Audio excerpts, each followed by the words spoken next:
셉시바, 나의 기쁨이 너에게 있다. 하나님의 기쁨이 여러분에게 있습니다. 여러분이 기쁘고 즐거울 때 하나님도 덩실덩실 춤을 추시고요. 여러분이 힘들어 지치어 계실 때 하나님도 마음이 고통스럽고 아프시거든요. 우리의 행복을 가장 원하시는 분이 있다면 그것은 바로 우리의 사랑하는 어머니와 또한 한 분 하나님이실 겁니다. 하나님은 여러분이 진정 행복하기를 원하십니다. 여러분이 진정 가장 즐겁고 행복하게 살기를 하나님 가장 원하시거든요. 그래서 천국을 주셨고 그래서 그의 아들을 우리에게 주셨거든요. 여러분, 어떤 사람이 행복할까요? 내 마음의 소원대로 다 되면 행복한 사람일 거예요. 그런데 이 땅에 사는 사람들이 내 마음의 소원대로 다 되는 사람 아마 거의 없지 않을까요? 그럼 어떻게 하는 게 행복한 삶일까요? 성경에서 말하는 행복은 뭘까요? 지난 우리 창세기 말씀 기억하시죠? 하나님이 태초에 하나님이 천지를 창조하시니라 라고 할 때 이 창조가 히브리어가 베레시트인데요. 베라고 하는 것은 무못 안에, 레시트라고 하는 것은 어원이 머리라고 말씀드렸죠. 그러니까 하나님께서 세상을 창조하실 때는 하나님의 머리 안에서, 즉 하나님의 계획하심 안에서 세상을 창조하셨거든요. 세상의 모든 것이 우연히 어쩌다가 아니라 하나님의 치밀한 계획과 그 준비함 가운데 이 세상을 만드셨다는 거예요. 그래서 이 세상을 살아가는 우리의 삶이 오늘 있는 저와 여러분이 하나님의 계획하셔서 여기 있는 거거든요. 그래서 하나님의 계획대로 사는 인생이 가장 행복한 인생입니다. 하나님의 계획대로 살아가는 삶이 가장 기쁘고 즐거운 인생입니다. 그래서 우리가 살아가는 우리의 삶 가운데 죄는 우리의 목적을 상실하게 하거든요. 하타라고 하는 것은 관역을 벗어난다고 하는데요. 하나님의 목적을 벗어날 때 죄가 되고 고통이 잉태되고 아픔이 일어나는 거거든요. 그래서 오늘 우리의 삶이 하나님께서 택하신 그 사명 가지고 살아가는 자들, 그래서 우리는 각자의 하나님 맡겨주신 정직으로 살아가고 있거든요. 그래서 하나님께서 우리의 삶에 계획하신 모든 일들 속에 하나님의 섭리, 그러니까 우리가 지금 현재의 내 삶 보기에는 고난이고 고통이고 아픔인 것 같지만 분명히 하나님의 섭리는 또 다른 더 큰 계획을 준비하고 있음을 믿는 것이거든요. 그래서 오늘 본문에 막힌 길 가운데 새로운 길을 여시는 하나님을 고백하고 있습니다. 오늘 본문 12절에 보면 형제들아 내가 당한 일이 도리어라고 얘기하는데요. 원어는 오히려라는 말이에요. 오히려 복음 전파에 진전이 된 줄을 너희가 알기를 원하노라 라고 얘기합니다. 그토록 원했던 로마에 도착했는데요. 감옥에 갇힌 겁니다. 여러분, 감옥에 갇힌 상황, 지금 이 사도 바울의 사역이 길이 막힌 상황입니다. 사방이 다 막힌 거예요. 그런데 그 상황 가운데 사도 바울은 오히려 하나님의 또 다른 섭리를 보면서 이것이 뭐가 되냐면 복음을 전하는데 전진하게 되고 성숙하게 되고 진보하게 되었다라고 얘기하면서 이것을 통해서 그 다음 구절에 시위대 모든 사람들, 왕의 친히 근위대와 그 밖에 모든 사람들이 복음을 믿는 계기가 되었다라고 하면서 오히려 내가 막힌 길에 새로운 길을 여시는 하나님의 그 계획과 섭리를 선포하고 있는 것을 보게 됩니다.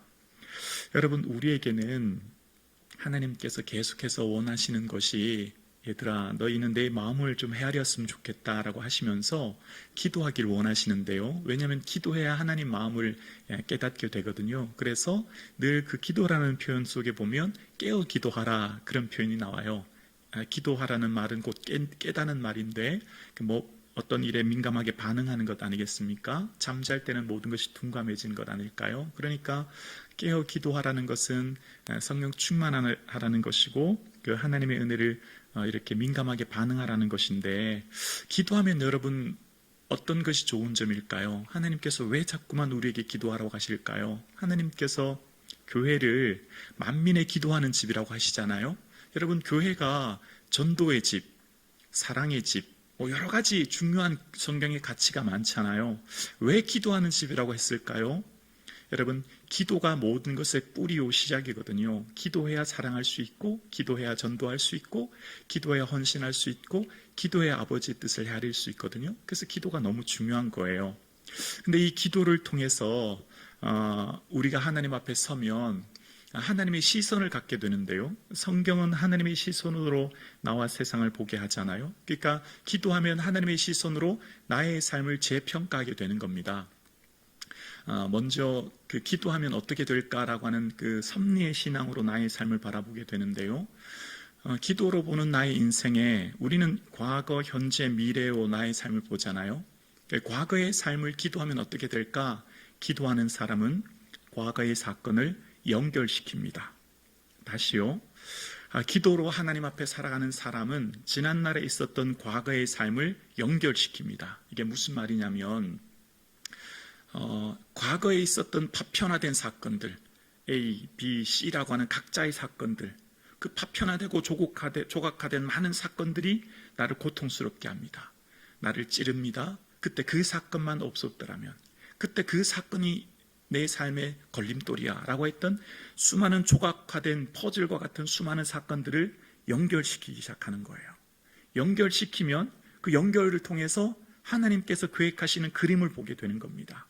여러분, 사도 바울이 원래 전도 사역을 할 때 계획은요, 비두니아로 가려고 하는 게 계획이었거든요. 비두니아로 말하면 터키 북쪽 아시아입니다. 원래 사도 바울이 계획하는 것은 이 아시아의 복음을 더 전하려고 하는데 성령께서 막으시는 거예요. 그리고 드로아에서 마게도냐라고 하는, 이 마게도냐는 오늘로 말하면 유럽이거든요. 유럽 쪽으로 가게 하시는 겁니다. 그러면서 그때 사도 바울이 한 말이 사도행전 16장 10절에 보면 이런 말을 합니다.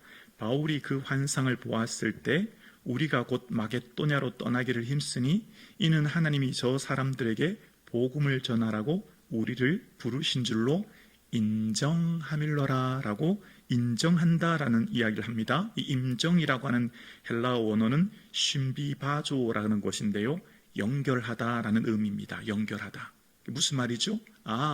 내가 원래 계획은 비두니아로 가서 그 소아시아 쪽에 복음을 더 전하는 것인데 성령께서 막으시고 나의 삶 가운데 마게도냐 사람들의 환상을 보여주시네요.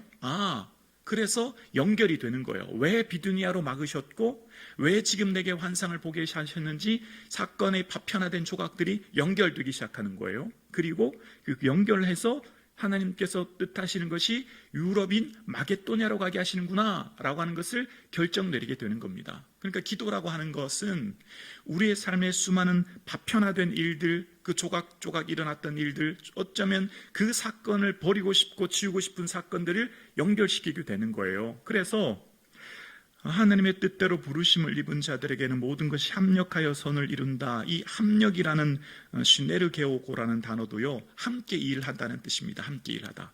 A라고 하는 사건, B라고 하는 사건, C라고 하는 사건들이 각각의 사건들이 함께 일하기 시작하는 겁니다. 내 사건, 내 인생 중에 이 일은 좀 없었으면 좋겠는데 라고 하는 그것 또한 모든 것이 함께 일하기 시작한다라는 것이죠. 그래서 내 삶 가운데 지금 나를 여기까지 오게 한 사건들 속에 과거의 삶들을 연결하면 어떻게 될까요? 하나님의 일하시는 손길이 보이게 되는 겁니다. 그럼 어떻게 될까요? 하나님이 일하시는 손길이 보이게 되면 과거에 모든 있었던 일들이 하나님의 계획이란 걸 알게 돼요. 그러면 그 계획이란 것을 알게 되면 그 사건들 속에 원망이라고 하는 늪에서 빠져나올 수 있는 힘이 생기는 겁니다. 내가 지금 세상에 갇혀있는 이 원망과 불평과 고통의 늪 가운데 빠진 나의 삶을 나올 수 있게 되는 거예요. 그래서 요셉이 해석은 하나님께 있지 않습니까? 라고 하면서 그 술 맡은 떡 굽는 가난들 앞에서 그 꿈을 해석하지 못하는 그들에게 해석은 하나님께 있다. 무슨 말이죠?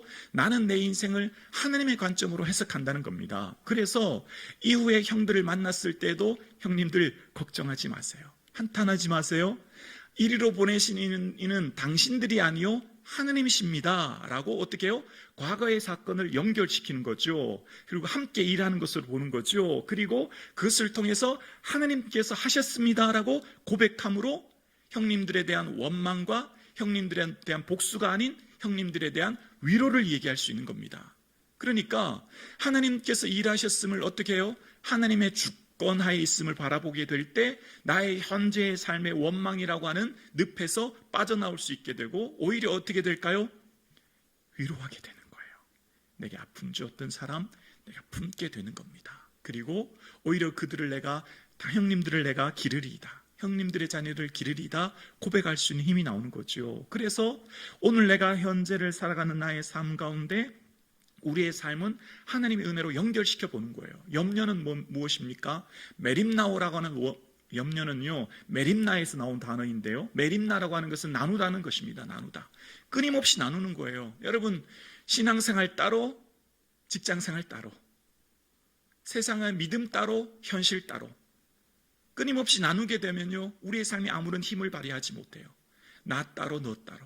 여러분, 우리의 삶을 끊임없이 나누고 조각하고 분리시키면요, 내 삶 가운데 하나님이 모든 것을 통치하고 계셔. 나의 삶, 나의 자녀, 나의 기업, 나의 모든 것 함께 보는 눈이 있을 때 우리의 삶은, 오늘의 삶을 힘있게 살아가게 되는데요, 나누게 되면요, 직장생활 따로, 신앙생활 따로 되게 되면요, 아무런 힘이 발휘되지 않습니다. 하나님은 세상에서 더 이상 힘을 발휘하지 못하는 분으로 여겨지게 되는 것이거든요. 그러나 나뉘지 않습니다. 하나 되는 것이거든요. 함께 보는 것이거든요. 전능하신 하나님이 지금 나의 현재, 나의 삶, 나의 미래, 나의 모든 것 주관하고 계신 것을 바라보게 되는 것, 그게 믿음이거든요. 또한 그래서 믿음은요, 과거의 삶을 연결시키면 현재의 늪에서 빠져나오게 되고 어떻게 될까요? 현재를 오히려의 은혜로 고백하게 되는 겁니다. 오히려의 은혜, 도리어의 은혜. 현재가 사방이 막혔어요. 감옥에 갇혔는데 사도 바울은요, 주 안에서 항상 기뻐하라. 계속해서 빌립보에서요, 다른 어떤 서신서보다 가장 많은 기쁨을 얘기합니다. 아니, 갇혔는데 어떻게 기쁘냐고요. 현재의 삶을 오히려의 은혜로 바라보는 겁니다. 기도하고 믿음 안에 있으면, 이 섭리신앙 가운데 있으면 오히려의 신앙으로 바라보기 때문에 감사하고 기뻐하게 되는 것이거든요. 그래서 지금 현재 나의 있는 삶 가운데 사도 바울의 삶은 오히려 복음 전파의 진전이 되고, 그것이 오히려 황제의 근이 되게, 또한 주변 사람들에게 복음을 전하게 되는 계기가 되었음을, 막힌 길 가운데 하나님이 열어주시는 길을 바라보게 되는 오히려의 은혜를 고백하는 것. 그래서 어떻게 될까요? 감사하게 되죠. 감사하게 되면 감사로부터 나는 자족하게 되는 겁니다. 풍부와 궁핍에도 자족하는 것. 그러니까 지금 현재 내 모든 삶이 고난이에요. 막혔어요. 내 힘으로 할 수 없어요. 그러나 우리는 뭘 바라봐요? 오히려의 은혜를 바라보는 겁니다. 도리어의 은혜를 바라보는 거예요. 분명히 하나님의 섭리는 이것이 전부가 아니다. 이 막힌 길, 감옥이 전부가 아니고 이것을 통해 하나님 또 다른 계획을 준비하고 계시오. 뭘 바라보죠? 하나님의 도리어의 은혜를 바라보는 겁니다. 섭리신앙으로 바라보게 되는 거예요. 그래서 하나님께서 행하신 일들을 바라보기에 기뻐할 수 있는 힘이 생기는 것입니다. 여러분, 요셉의 삶은 단 한 번도 하나님의 기적적인 역사가 나타난 적이 없어요. 하나님께서 요셉의 삶에 당장에 무슨 위기에서 건져주셨나요? 아닙니다. 형들의 시기로 팔립니다. 어떻게 되죠? 노예가 됩니다. 어떻게 되죠? 이후에 또 죄수가 됩니다. 점점 나락으로 떨어져요. 점점 고통스럽게 돼요. 그런데 스데반은 요셉의 이야기를 설교하면서 사도행전 7장 9절과 10절에 스데반이 이런 설교를 해요. 여러 조상이 요셉을 시기하여 애굽에 팔았더니 하나님이 그와 함께 계셔서 10절에 그 모든 환난에서 건져내사. 여러분, 환난에서 건졌나요? 건진 게 안 보여요. 하나님이 언제 나타나셔서 여리고가 무너지듯 요단강이 갈라지듯 무슨 요셉의 삶을 건진 적이 언제 있나요? 근데 스데반은 뭐라고 하냐면 환난에서 건졌대요. 그러면서 뭐라고 하냐면 애굽 왕 바로 앞에서 은총과 지혜를 주심에 바로가 그를 애굽과 자기 온 집의 통치자로 세웠다라고 이야기합니다. 여러분, 무엇이 요셉을 건졌나요? 지혜를 주었다는 겁니다. 은총과 지혜가 그를 건졌다는 겁니다. 뭐죠? 위기 순간마다 요셉은 해석은 하나님께 있다. 하나님 모든 것을 주관하신다. 그래서 요셉의 모든 언어는 하나님이시죠. 주어가 하나님입니다. 쇠사슬에 묶이고 족쇄에 채워서 애굽으로 내려갈 때도 그는 하나님이 하고 계심을 믿기에 견뎌내는 거예요. 그리고 그 총리라고 하는 애굽 총리의 집에서 노예를 할 때, 여러분 노예에도 아마 급수가 있었을 거예요. 최하층, 아래 단계 노예했을 거예요. 그럼 뭐 했을까요? 소똥 치고 말똥 치는 거 아니겠습니까? 가장 지저분한 걸 했을 거 아니겠냐고요. 그런데 그때 환란에서 건진 건 뭘까요? 지혜를 주신 거죠. 하나님이 하고 계신다라고 하는 하나님 주권 사상을 바라보는 겁니다. 하나님 바라보기에 가장 더럽고 가장 지저분한 일을 할 때도 최선을 다하는 겁니다. 하나님 계획하시는 것을 믿기에. 여러분, 이집트에 내려가면 언어와 문화하고도 다르지 않습니까? 통역을 세웠다는 그 이후의 말을 통해서 언어를 배웠을 거 아니겠습니까? 최선을 다했기 때문에 총리 집에서 그 모든 것을 주관하는 신하가 노예가 되었을 것이고, 그렇지 않습니까? 이후에 또 나락으로 떨어졌지만 그곳에서도 해석은 하나님께 있다 고백함으로 꿈을 해석하게 되고, 여러분, 환란에서 건지는 방법이 뭐였습니까? 지혜를 주셨다는 거예요. 지혜. 무슨 지혜요? 하나님께서 다 하신다. 도리어의 은혜. 도리어의 은혜. 내가 지금 비록 형들의 식으로 팔렸지만 하나님의 계획하심이 있을 거야. 나를 여기 버려두지 않으실 거야. 분명 하나님 나를 통해 일하실 거야. 고백함으로 결국 요셉이 언제 내가 총리 되겠다고 생각한 적이 있나요? 하나님께서 세우신 거죠. 높이고 낮추는 건 하나님 손에 있는 거죠. 그래서 하나님께서 그 환란에서 건지시는 방법이 그의 지혜를 통해, 그의 삶에 하나님 일하시는 그 고백을 통해 일하셨던 것을 바라보게 되는 겁니다. 여러분, 인생에 주시는 고통과 아픔의 이 늪에서 빠져나오는 것은요, 하나님 주권 사상, 하나님이 하고 계신다는 것을 보게 될 때 우리 삶은 오늘도 기쁨 가운데 살 수 있는 겁니다. 여러분, 우리 손에 컵을요, 여기 컵 있습니다. 1분, 2분 들고 있는 건 쉽습니다. 2시간, 3시간 들고 있는 건 팔이 조금 힘듭니다. 그런데 이틀, 3일 들고 있을까요? 거의 불가능할걸요. 엄청난 고통이 되는 겁니다. 작은 고난도, 작은 아픔도요, 품고 있을 때 처음에는 별거 아닌 것 같지만 시간이 지나면요, 돌덩이가 되고요, 바위돌이 되고요, 몇 톤의 무게가 되는 겁니다. 우리의 삶 가운데 작은 걱정거리도요, 품고 있으면 내가 견딜 수 없는 고통이 되는 겁니다. 그래서 작은 고통이 있을 때 빨리 벗어버려야 되는 겁니다. 어떻게 해요? 하나님께서 하실 거야. 오리어의 은혜.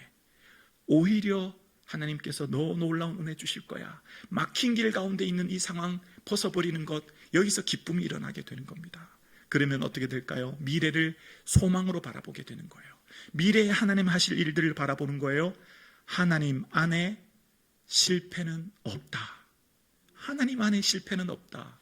하나님 안에 모든 것은 합력하여 하나님의 또 다른 계획이 이루어지고 있다. 나의 끝은 하나님의 또 다른 시작이다. 하나님께서 또 다른 일을 하고 계신다. 너희를 부르시는 이는 미쁘시니 그가 또한 이루시리라. 그래서 하나님을 만나는 사람, 하나님 안에 있는 사람은요, 끝이 없어요. 절망이 없어요. 패배가 없어요. 예수님 십자가 함께 달렸던 행악자도요, 당신의 나라에 임하실 때 나를 기억해 주세요. 가장 절망적인 순간, 이제 인생이 끝났다고 하는 그 순간에 내가 나와 함께 낙원에 있으리라. 하나님 안에는 실패가 없습니다. 아멘이시죠? 여러분, 하나님 안에 있는 사람에게는요, 현재의 삶이 어떠하든 문제가 안 돼요. 여러분, 믿음의 사람 기생 라합이라고 소개합니다. 여러분, 세상에 가장 비천한 직업, 어쩌면 세상에 가장 버려진 인생 아닙니까? 근데 여러분, 히브리서 11장에 기생 라합을 소개하면서 마태복음 1장에도 라합을 통해, 라합의 계보를 통해 예수 그리스도가 잉태합니다. 세상에서 버려진 인생, 가장 비천한 인생, 하나님 안에 비천한 인생은 없다. 하나님 안에 어떤 인생도 희망이요, 용기요, 희망이다. 아멘이십니까? 하나님 안에는요, 어떤 사람도 하나님을 만나게 되면 그 인생은 새로운 인생으로 변화되는 거예요. 그래서 하나님 안에 있는 인생은 실패는 없기에 미래를 뭐라 바라봐요? 소망으로 바라보게 되는 거예요. 그래서 내 인생 가운데 지금 어떤 형편, 어떤 상황 가운데 있을지라도 하나님 행하실 일을 바라봅니다. 그래서 여러분, 야곱이 마지막 임종의 순간에 창세기 49장 1절에 보면 이제 내 인생은 여기서 끝나요. 그런데 무슨 얘기를 하냐면 야곱이 그 아들들을 불러 이르되 너희는 모이라. 너희가 후일에 당할 일을 내가 너희에게 이르리라 라고 이야기합니다. 이제 인생이 끝나는데, 이제 여기서 내 삶이 숨이 끝나는데 야곱은 자녀들에게 뭘 얘기하려고 모이라고 했을까요? 여기 후일이라고 하는 원어의 뜻은요, 뒤에 있을 날들이라는 거거든요. 아니 내가 죽는데 뒤에 있는 날들에 대해서 야곱은 왜 무슨 얘기를 하려고 하지? 그 당할 일들에 대해서 이르리라라고 하는데요, 이 이르리라라고 하는 것은 나가르라고 하는 히브리어는 앞에 두다라는 뜻입니다. 나는 여기서 죽지만 내가 너희들 향해 축복의 말을 앞에 둘 거야. 너희들의 미래에 내가 축복을 둘 거야. 여러분, 미래를 뭐로 바라봐요? 믿음의 사랑은 미래를 소망으로 바라보는 거예요. 나는 비록 여기 애굽에서 내 생명 끝나지만 내가 너희들 앞에 축복의 말을 미리 둘 것이다. 그 축복의 말을 미리 두어 12명의 아들들을 축복합니다. 구약의 모든 이야기들은요, 그 아들들이 어떻게 축복을 받은지를 설명하는 게 민수기와 신명기와 여호수아에 자세하게 설명되고 있어요. 야곱의 그 축복대로 12아들 그리고 요셉의 두 손자가 어떻게 복을 받고 어떻게 성취되었는가를 아주 구체적으로 자세히 여호수아까지 설명합니다. 끝나지만 야곱의 그 축복의 언어대로 그 앞에 말을 두었더니 그대로 이루어졌다는 겁니다. 우리의 미래는 어떻게 바라보고 계십니까? 기도로 우리의 미래를 선포하고 기도로 우리의 미래를 나아갈 때 나는 하나님께 기도하나 그 일을 이루시는 분은 하나님이신 줄로 우리는 믿습니다. 야곱이 그 선포를 하고 끝내 그 숨을 거두지만 그것을 이루시는 분은 하나님이요, 그것을 이루시는 하나님께서 그 자녀들에게 그 야곱의 복대로 은혜 내려주셨던 것처럼 오늘 예배드리시는 사랑하는 성도님, 나의 현재의 삶이 어떠하든 나의 삶이 비록 연약함 가운데 있든 우리의 미래를 믿음으로 선포하고 나아갈 때 하나님께서 나에게 놀라운 은혜를 주실 줄로 우리는 믿습니다. 그래서 우리의 미래를 기도로 두는 겁니다. 기도로 우리의 씨앗을 심는 것입니다. 자녀들에게 하나님 은혜를 두는 거예요. 여러분, 연안 항해는 육지의 해안선을 보고 항해할 수 있기 때문에 눈에 보이는 항해 앞에 할 수 있지만 대항해는 대륙을 건너는 겁니다. 나침판 없이 지도 없이는 건널 수 없는 것이지요. 우리의 하루 이틀은 예측할 수 있지만 5년 10년 뒤는 어느 누구도 예측할 수 없습니다. 오직 말씀을 통해 기도를 통해 주의 뜻을 바라봄으로 먼 항해길을 걸어갈 수 있는 것입니다. 여러분, 우리의 사명은요, 크고 작은 게 없어요. 각자에게 맡겨주신 사명이 있는데 그 사명은 외형적으로 볼 때 당장은 커 보이지만 하나님은 우리를 그렇게 평가하지 않으세요. 여러분, 예레미야는요, 평생 사역해도 그의 말에 따르고 순종하는 사람 없어요. 바룩 한 사람이 그의 말을 듣고 집필하고 기록했나요? 여러분, 그런데 보십시오. 요나는 어떻습니까? 요나는 니느웨로 갈았더니 다시스로 가고 하나님께서 3일 니느웨에 가서 선포하라 했더니 수몬에 손 놓고 터덜터덜 하루 선포합니다. 40일 뒤에 니느웨 무너질 거예요. 딱 한마디 했어요. 근데 몇 명이 돌아오죠? 12만 명이 돌아옵니다. 12만 명이. 단 한마디 하고 단 하루 사역에 12만 명이 돌아왔어요. 예레미야는요, 평생 고생합니다. 토굴에 갇히고요, 사람들에게 매국노라 손가락질 당합니다. 한 명밖에 돌아오지 않아요. 여러분, 우리의 사명은 외형의 잣대로 비교되는 게 아니에요. 나는 왜 이것밖에 되지 않습니까? 아니라니까요. 하나님은 여러분을 그렇게 평가하지 않으세요. 내게 맡겨진 사명은 오직 하나님만 아시는 거예요. 하나님만 우리의 사명을 알고 계시고 평가하시는 겁니다. 당장의 숫자, 크기, 외형이 전부가 아니에요. 오늘 함께 예배하시는 사랑하는 성도님, 여러분 하나님께서 존귀한 하나님의 자녀입니다. 그래서 우리는 끊임없이 기도하는 겁니다. 여러분, 한 번 생각한 사람은 100번 생각한 사람 못 이기고요, 100번 생각한 사람은 한 번 기도한 사람 못 이깁니다. 기도와 생각의 차이는 무엇입니까? 어찌 보면 기도와 생각은 별로 차이 나지 않은 것 같아요. 그런데 기도와 생각은 한 글자 차이입니다. 어떻게 하지는 생각입니다. 어떻게 하지는 뭐죠? 내가 그 문제 해결을 하려고 하는 거잖아요. 어떻게 하지? 어떻게 해결하지? 시작이 나로부터 시작되고 내가 그것을 해결하고 내가 그것을 성취하는 거죠. 그런데 기도는 뭐죠? 어떻게 하죠? 입니다. 어떻게 하죠? 뭐죠? 하나님께 묻는 겁니다. 시작이 하나님께 있는 거예요. 하나님, 어떻게 해결하죠? 어떻게 해야 할까요? 한 글자 차이입니다. 하나님께 어떻게 하죠? 물으면 하나님께서 그 문제를 떠안으시고 그 문제를 책임지시고 그 문제를 이루시는 거예요. 어떻게 하지는 내 생각이지만 어떻게 하죠는 하나님께 묻는 거예요. 어떻게 하지는 내 생각이고요, 어떻게 하죠는 기도가 시작되는 순간입니다. 그래서 기도할 때 하나님께서 일하시는 거고요, 그것을 통해서 하나님께서 역사하시는 거예요. 그래서 기도는요, 하나님께 맡기는 거예요. 프로슈케라고 하는 기도는요, 무엇을 향해, 슈케라고 하는 것은 아랜다는 겁니다. 하나님을 향해 아뢰는 것. 하나님 어떻게 할까요? 어떻게 하죠? 그것으로부터 내 삶의 짐을 주께 떠맡길 때 나의 과거를 연결시키고 현재를 도리어로 바라보고 미래를 소망으로 바라보는 삶을 살기에 내 삶을, 현재의 삶을 은혜로 나아갈 수 있게 되는 겁니다. 그래서 나의 삶 가운데 하나님의 은혜 가운데 충만한 은혜를 누리게 되는 거예요. 그래서 여러분, 힘들고 지친 우리 인생이 예수님을 사랑할 때 그 영원한 하나님 나라 바라봄으로 이 세상의 삶이요 기쁘고 즐겁게 순식간에 지나가는 기쁜 인생이 되는 겁니다. 마치 야곱이 라헬을 사랑하여 7년을 며칠같이 보냈던 것처럼 고통스러우면요 하루가 얼마나 더딘지 몰라요. 여러분 겪어보셨잖아요. 감기만 몸살만 걸려도 하룻밤 잠자는 것이 얼마나 어려운지 몰라요. 고난이 크면요 시간이 더디 갑니다. 그러나 그 고난을 믿음의 눈으로 해석하면요 이 세월이 얼마나 빨리 가는지 몰라요. 신나고 즐겁게 되는 것입니다. 어떻게 해요? 어떻게 하죠?